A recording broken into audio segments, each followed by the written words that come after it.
G24 news కి స్వాగతం. Bulletin ముందుగా హెడ్లైన్స్ చూద్దాం.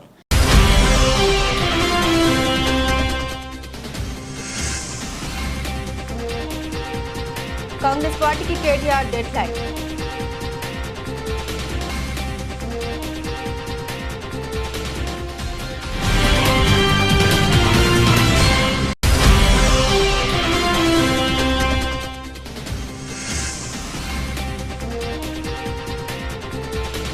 HCA ప్రక్షాళనకు డిమాండ్.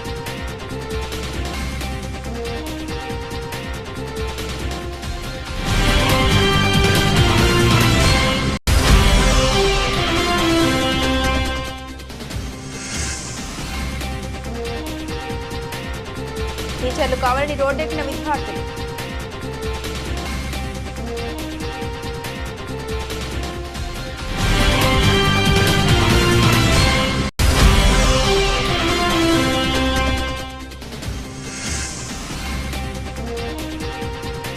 కాంగ్రెస్ ఎమ్మెల్యే మాల్రెడ్డి రంగారెడ్డి అల్లుడిపై ఆరోపణలు.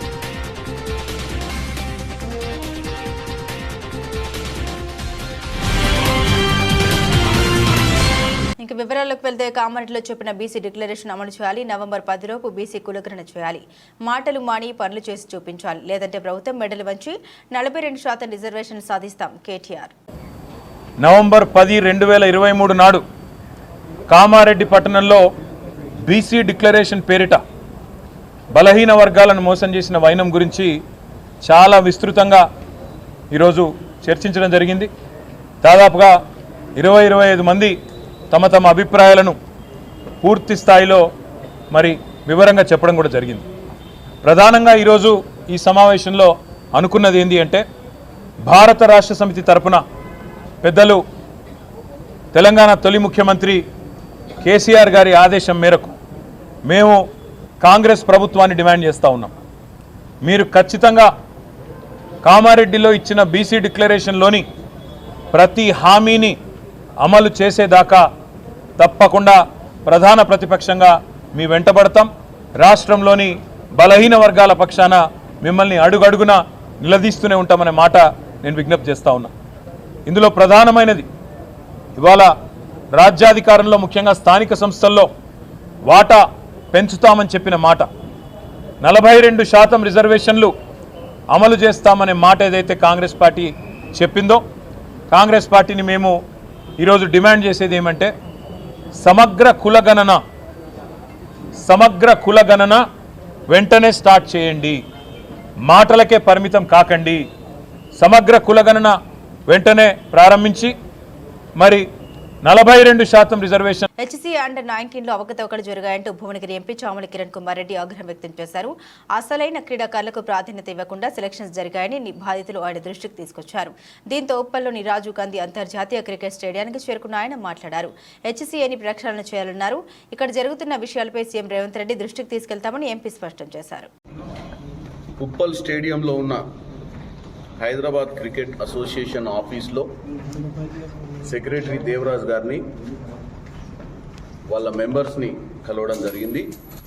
ఈ మధ్య కాలంలో జరిగినటువంటి ప్లేయర్ సెలెక్షన్స్లలో అవకతవకలు జరిగినాయనే ఒక అంశం నా దృష్టికి వచ్చినప్పుడు, ఏ ప్రాతినిధికంగా వాళ్ళు ప్లేయర్స్ని సెలెక్ట్ చేస్తున్నారు, ఆ సెలెక్ట్ చేసినటువంటి ప్లేయర్స్ల లిస్టు, వాళ్ళ పర్ఫార్మెన్స్, అంటే లాస్ట్ 2023-24, 24-25కి సంబంధించినటువంటి పర్ఫార్మెన్సెస్, అంటే వాళ్ళు ఆడిన లీగ్స్, ఆ పర్ఫార్మెన్స్లలో వాళ్ళు కొట్టిన స్కోర్స్ కానీ, వికెట్స్ కానీ, ఆల్రౌండర్స్ గురించి కానీ తీసుకొని, దీంట్లో కరెక్ట్గా ఆడే ప్లేయర్కి అవకాశం ఇస్తుర్రా, లేకపోతే ఎవరైనా ఇన్ఫ్లుయెన్స్ ఉండి బాధ్యతారహితంగా వాళ్ళను కొంతమందిని ముందుకు తీసుకొస్తుర్రా అనే ఒక ఉద్దేశంతో ఈరోజు నేను ఇక్కడ కలిసి వాళ్ళతో డిస్కషన్ చేసినప్పుడు 2.5 గంటలు మేము అన్ని చర్చ చేసినాం. సెలెక్టర్లతో మాట్లాడడం జరిగింది. కాకపోతే ఇక్కడ ఒక మిస్కమ్యూనికేషన్ ఏంటంటే, జస్టిస్ కమిటీ నాగేశ్వరరావు గారు సుప్రీంకోర్టు నుంచి లాస్ట్ టైం అపాయింట్ కాబడి అప్పుడు వచ్చి సెలెక్టర్స్ని అపాయింట్ చేయడం జరిగింది. కానీ నేను ఇప్పుడు నాగేశ్వరరావు గారితో కూడా మాట్లాడిన ఫోన్లో. నాగేశ్వరరావు గారు ఒకటే చెప్పిండు, నేను యాక్చువల్గా సంవత్సరం క్రితమే హైదరాబాద్ క్రికెట్ అసోసియేషన్కి సంబంధించిన వ్యవహారాలను చూడట్లేదు, దాన్ని మొత్తం కూడా ఆ కమిటీ చేతిలో పెట్టి నేను ఇప్పుడు ఢిల్లీలో ఉన్నా, నాకు అటువంటి బాధ్యతలు ఏం లేవు. నన్ను కావాలని వాళ్ళు బ్లేమ్ చేస్తారు. ఆసిఫాబాద్ ఆదర్శ పాఠశాల విద్యార్థులు తమ స్కూల్ టీచర్లు కావాలని రోడ్డెక్కారు. ఇటీవల జరిగిన బదిలీలో 17 మంది ఉపాధ్యాయులు వెళ్లిపోగా వారి స్థానంలో 2 మాత్రమే వచ్చారని స్టూడెంట్స్ ఆరోపించారు. తమ పరీక్షల్లో ఫెయిల్ అయితే ఎవరు బాధ్యత వహిస్తారని అధికారులను ప్రశ్నించారు. క్లాసులో టీచర్స్ లేకుండా ఖాళీగా కూర్చుంటున్నామని వాపోయారు. వెంటనే ఉపాధ్యాయులను నియమించాలని ప్రభుత్వాన్ని కోరారు. మా కాలేజ్ నుంచి 70 మెంబర్స్ టీచర్స్ వెళ్ళారు, కానీ వచ్చింది 2 మెంబర్స్. మా భవిష్యత్తుకి బాధ్యులు ఎవరు? ఎవరు రెస్పాన్సిబిలిటీ? మా భవిష్యత్తుకి అసలు ఏము? గత జగన్ రెడ్డి హయాంలో విదేశాల నుండి దిగుమతి చేసుకున్న బటర్ ఆయిల్ నెయ్యితో కలిపి లడ్డు ప్రసాదం తయారు చేశారు. అందులో జంతువుల కొవ్వు కలిసింది వాస్తవం. బటర్ ఆయిల్తో తిరుమల లడ్డు ప్రసాదం తయారు చేశారు. ఆవు నెయ్యి కాకపోవడంతో లడ్డు నాణ్యత పూర్తిగా తగ్గిపోయింది. మనిషి పుట్టిన వాడు ఎవడు బటర్ ఆయిల్తో లడ్డు తయారు చేయడు. టీటీడీ బోర్డు మాజీ మెంబర్ రమణ. ఇటీవల ప్రచారమైనవి తిరుమల తిరుపతి దేవస్థానం సున్నితమైన అంశం అయినప్పటికీ ఒక పాలక మండలి సభ్యుడిగా పనిచేసిన నా అనుభవం వీటన్ని దృష్టిలో పెట్టుకుని కొన్ని విషయాలు కూడా చెప్పాల్సిన అవసరం ఉంది. నిన్న ముఖ్యమంత్రి చంద్రబాబు నాయుడు గారు గతంలో లడ్డు నాణ్యత బాగా తగ్గింది. లడ్డు నాణ్యత తగ్గడానికి ముఖ్యమైన కారణం నెయ్యి. ఆ నెయ్యి ఏ నెయ్యి అయితే వాడాలో స్వచ్ఛమైన ఆవు నెయ్యిని మాత్రమే ప్రసాదాల తయారీకి ఉపయోగించాలి అని దిట్టంలో ఉంది, శాస్త్రంలో ఉంది, అది టీడీలో ఉంది. ఆ అనువాయితీని పక్కన పెట్టి జంతువుల నెయ్యితో లడ్డు ప్రసాదాలు తయారు చేశాడని ఒక స్టేట్మెంట్ ఇచ్చింది. చాలామంది జంతువుల నెయ్యి లేనిది, జంతువుల నెయ్యిలు ఎట్లా వస్తాయి, జంతువుల నెయ్యి తీసుకొస్తాడా, రాజకీయ అవసరం కోసం మాట్లాడతాడా, మనిషి పుట్టినోడు ఇట్లా మాట్లాడుతున్నాడు ఒక పెద్ద మనిషి. విలువల గురించి, ఆచారాల గురించి, మనిషి సాంప్రదాయాల గురించి విపరీతంగా మాట్లాడు ఇంకో పెద్ద మనిషి ఇక్కడే ఉన్నాడని తిరుపతిలో. ఆ పెద్ద మనిషి గురించి మాట్లాడతాడు, అసలు బుద్ధుడిని మాట్లాడుతున్నాడని. ఇది నిజం. ఎందుకు నిజమని చెప్తున్నానంటే, లడ్డు ప్రసాద్ నాణ్యత మీరు చరిత్ర తీసుకుంటే ఆవు నెయ్యే కావాలి. ఆవు నెయ్యి తయారు చేయగలిగే సంస్థలు ఈ భారతదేశంలో ఎక్కడున్నాయి అంటే, 1 కర్ణాటక, 2 తమిళనాడుకు సంబంధించిన ఆవు నెయ్యి ఈరోడు ప్రాంతంలో మాత్రం ఆవు నెయ్యి దొరుకుతుంది. 3 ఆంధ్రప్రదేశ్లో సంబంధించినంత వరకు ఒకప్పుడు చిత్తూరు డైరీ పల్మనరీ బెల్ట్ ఆవు నెయ్యి కాబట్టి అక్కడ దొరికేది. చిత్తూరు డైరీ మూసిపోయిన తర్వాత విశాఖపట్నంలో ఆవు నెయ్యి బెల్ట్ కొంచెం దొరుకుతుంది. ఈ 3 వదిలేస్తే పంజాబ్లో దొరుకుతుంది ఆవు నెయ్యి. ఈ 4 ప్రాంతాల తప్ప భారతదేశంలో ఆవు నెయ్యి దొరికే ప్రదేశమే లేదు. కానీ పంజాబ్ ఎందుకు రావట్లేదంటే, పంజాబ్ నుంచి ఇక్కడ ట్యాంకర్ వచ్చి 3 ట్యాంకర్ వాపసు అక్కడికి వెళ్ళి పోవడానికి లాజిస్టిక్స్ వర్కౌట్ గారు పంజాబ్ రావట్లేదు. ఇంకా ఈరోడు విశాఖపట్నం ఉండే ప్రాంతంలో వాళ్ళ దగ్గర ఆవు నెయ్యి కొంచెం ఉన్నా తిరుమల తిరుపతి దేవస్థానానికి సంబంధించినంత క్వాంటిటీ సప్లై చేయలేం కాబట్టి వాళ్ళు కూడా ముందుకు రాలేకపోయిన సందర్భం. ఎక్కడ విశాఖపట్నం కానీ ఈరోడు కానీ.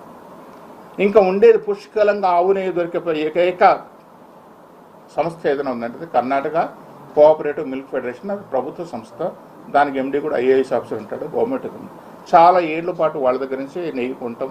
నెయ్యి శ్రేష్టత, ఎందుకంటే గవర్నమెంట్ సంస్థ కాబట్టి వాళ్ళు కూడా అన్ని టెస్టులు చేసి పంపించడం జరుగుతుంది.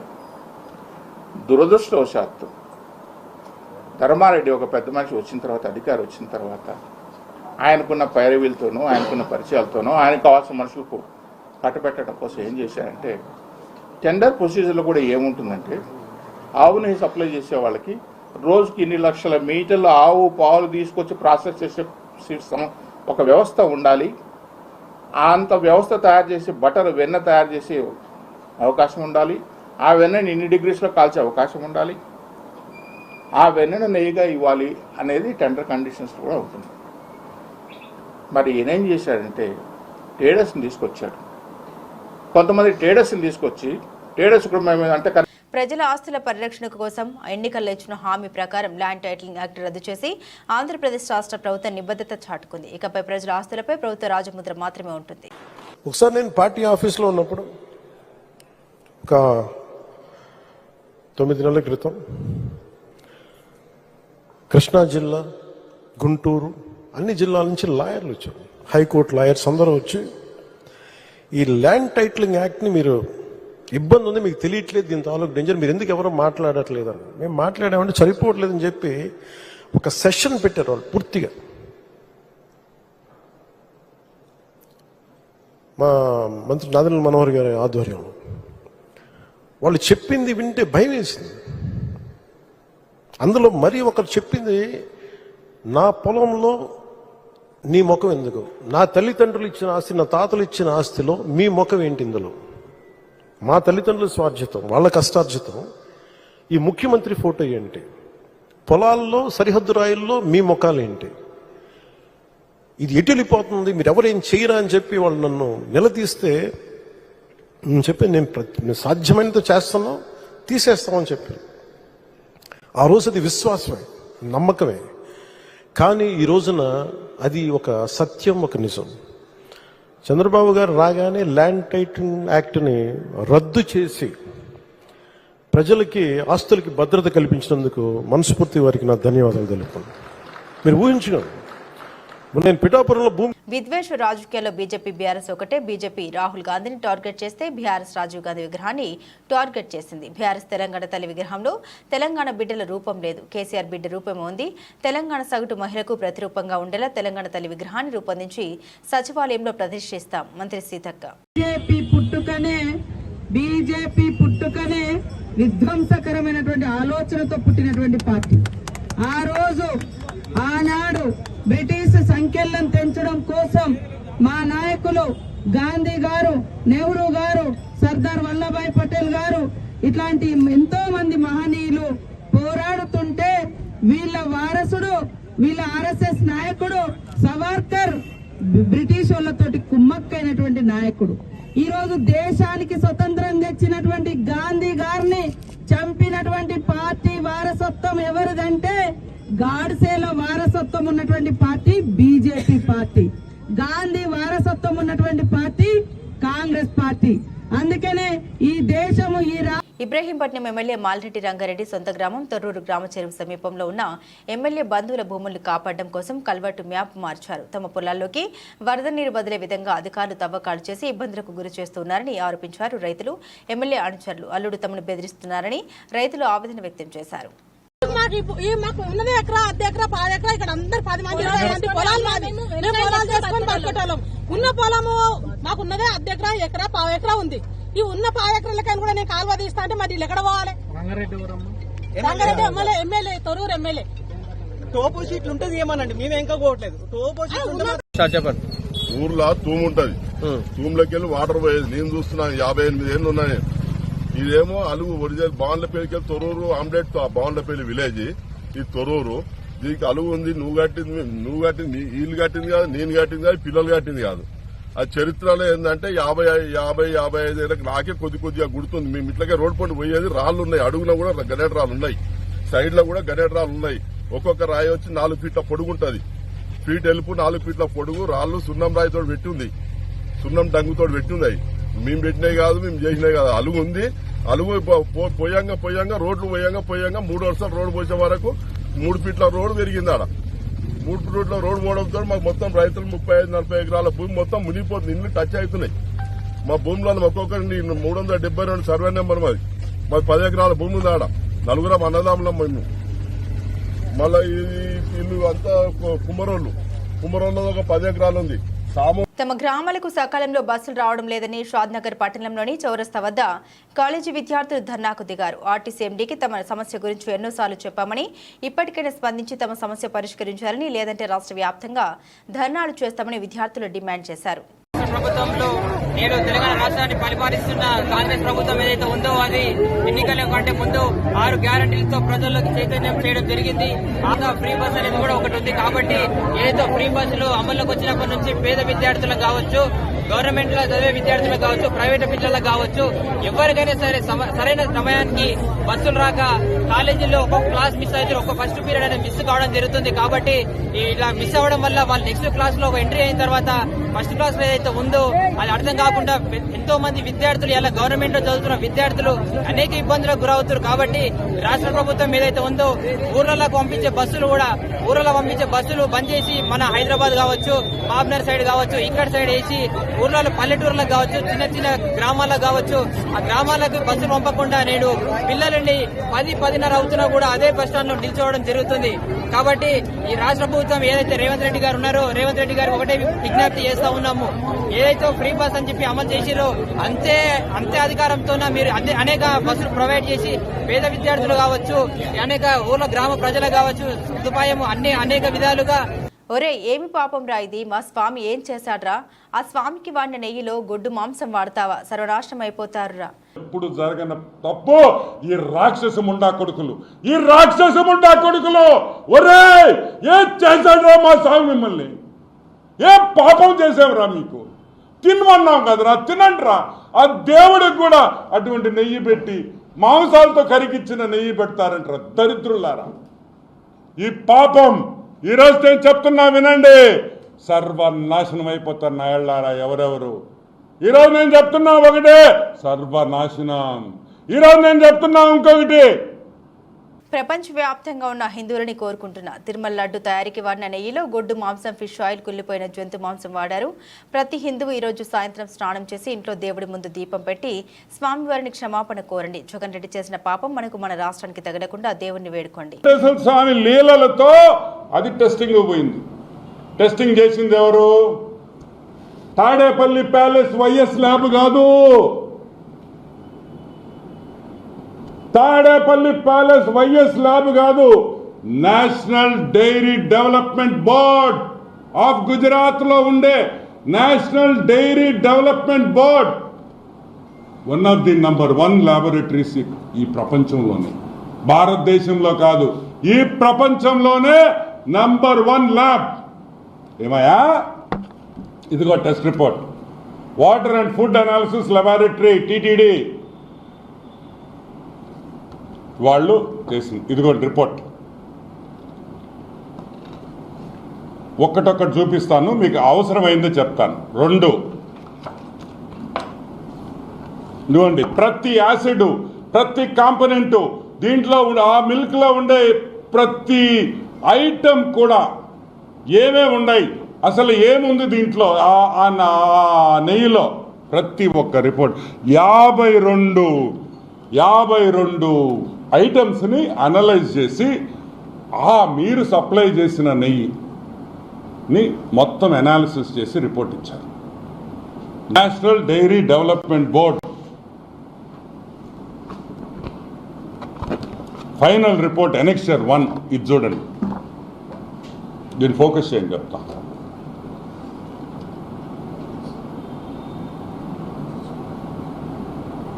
దీంట్లో ఏం రాస్తుందంటే నేను చదువుతాను, మళ్ళీ మీకు చూపిస్తాను. S value equation of its suspected adulterants as per ISO 17678/2019. అంటే ఈ నెయ్యిలో ఏమేముంది? సోయాబీన్ అంటే తెలుసు కదా, సన్ఫ్లవర్ సీడ్లు,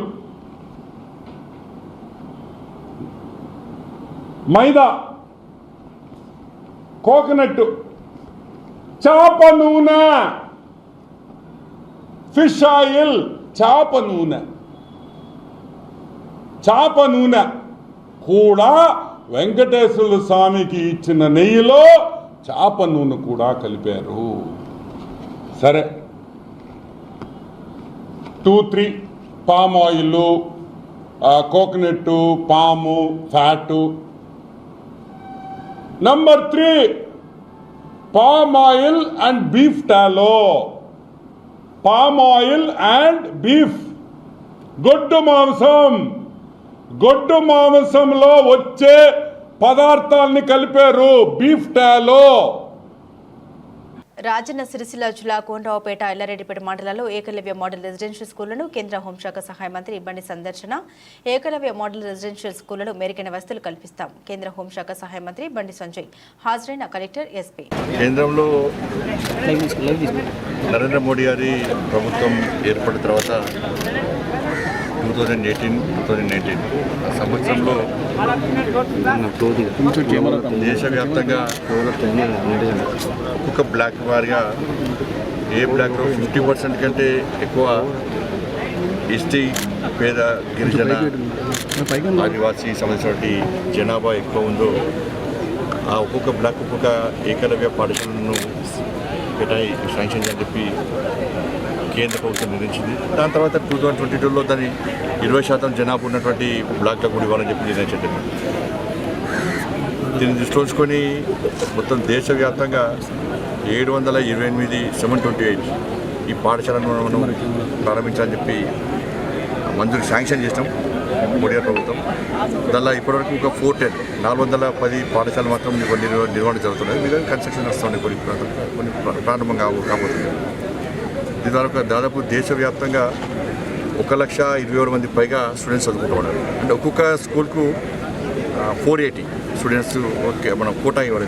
దాని స్పోర్ట్స్ కానీ ఇతరులు కూడా మనం రిజర్వేషన్ కూడా ఒక్కొక్క స్టూడెంట్ పేరు మీద 1,09,000 ప్రతి సంవత్సరం ఖర్చు పెడుతున్నాం మనం. బిల్డింగ్ కన్స్ట్రక్షన్ కూడా 38 crores ఖర్చు పెడుతున్నాం మనం. ఈ నక్సల్స్ ప్రభావిత ప్రాంతాల్లో 48 crores మన బిల్డింగ్ కూడా పూర్తి కేంద్ర ప్రభుత్వ నిధులతో మనం నిర్వహిస్తున్నాం.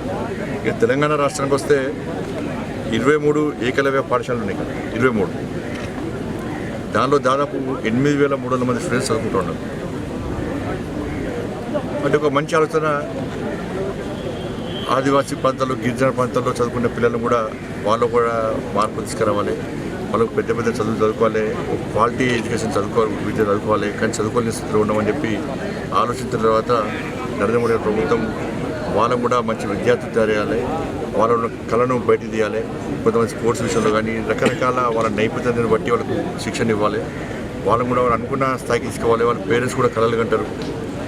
ఎన్ని ఆశలు ఉన్నా కూడా పేద విద్యార్థులు చదువుకోలేని స్థితిలో ఉన్నారు కాబట్టి వాళ్ళని కూడా సమాన స్థాయికి తీసుకోవాలని చెప్పి కేవలం జంగల్కే పరిమితం కాకుండా మేము పేదోళ్ళము, మేము చదువుకోలేము అన్నటువంటి ఒక మానసిక ధోరణి అవుతుందో దాన్ని తీసేయాలని విద్యార్థులు కూడా అటువంటి ఆలోచన ఉండకుండా వాళ్ళని కూడా ఈ స్థాయి తీసుకురావాలి, మన సమాన స్థాయి తీసుకురావాలని చెప్పి ఉద్దేశంతో అన్ని ఫెసిలిటీస్తో మనం ఇలా ఈ పాఠశాల నిర్వహిస్తున్నాం.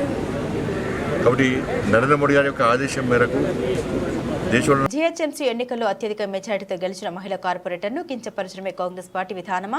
వికలాంగులను అగౌరవపరుస్తూ మాట్లాడే వాళ్ళు తస్మాత్ జాగ్రత్త.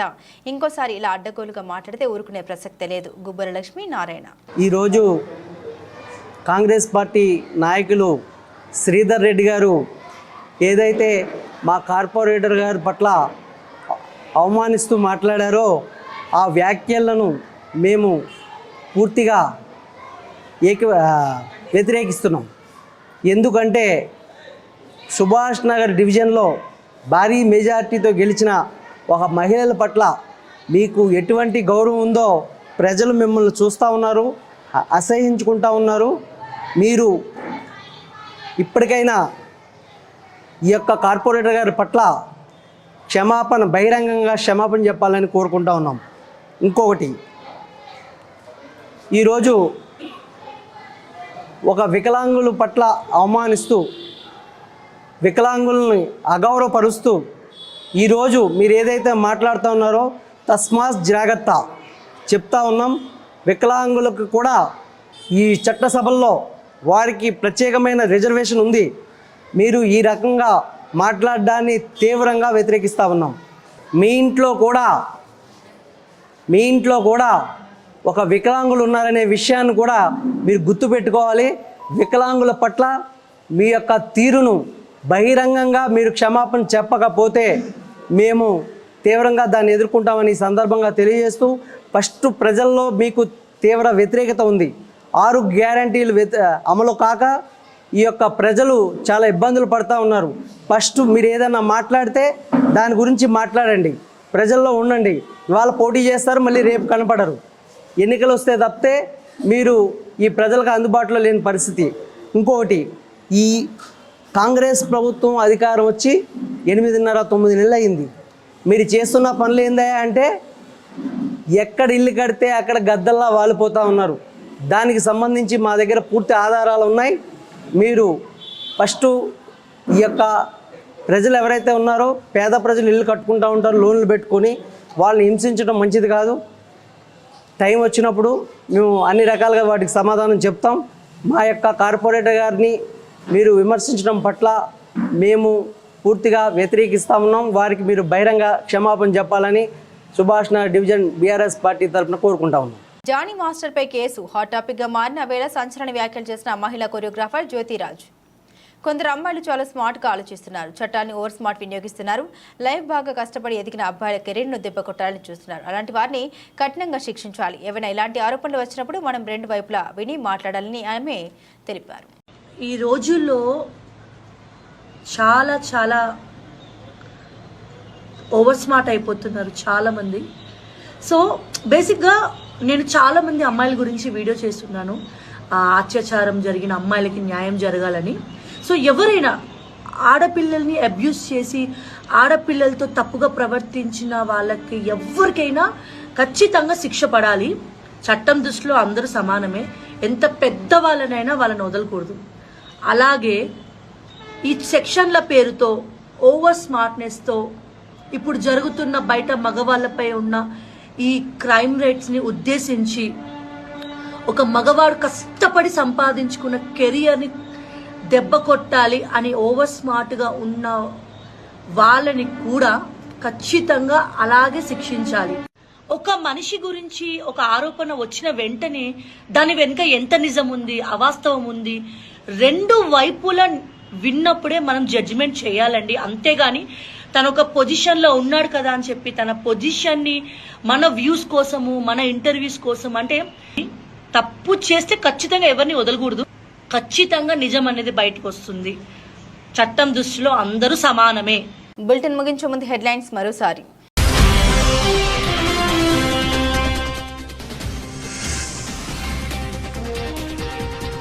కాంగ్రెస్ పార్టీకి కేటీఆర్ డెడ్ లైన్.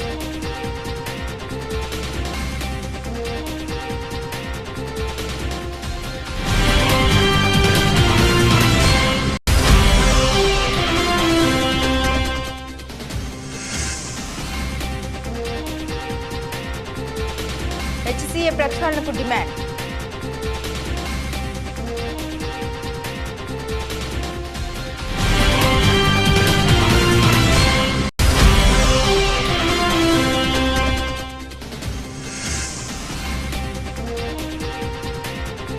టీచర్లు కావాలని రోడ్డెక్కిన విద్యార్థులు.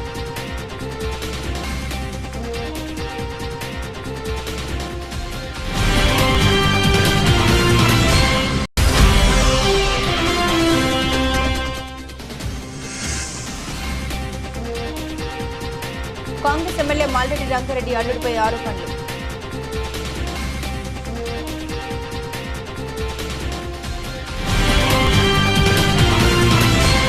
ఇవి బులెటిన్లోని విశేషాలు. తిరిగి మరో బులెటిన్తో మళ్ళీ కలుసుకుందాం. అంతవరకు సెలవు, నమస్కారం.